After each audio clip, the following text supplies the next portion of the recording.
What's the meaning of apparat?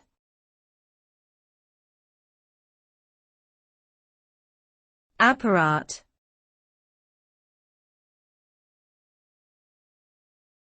Apparat.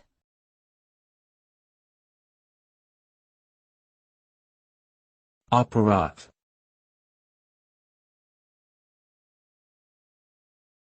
Apparat.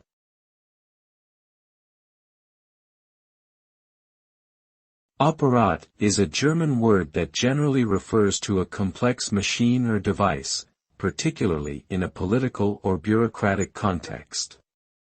It can also be used to describe the equipment or apparatus needed to carry out a particular task.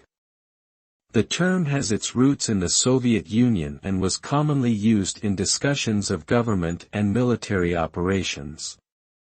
In modern usage, it often carries negative connotations of a large, impersonal organization or system that operates with little transparency or accountability.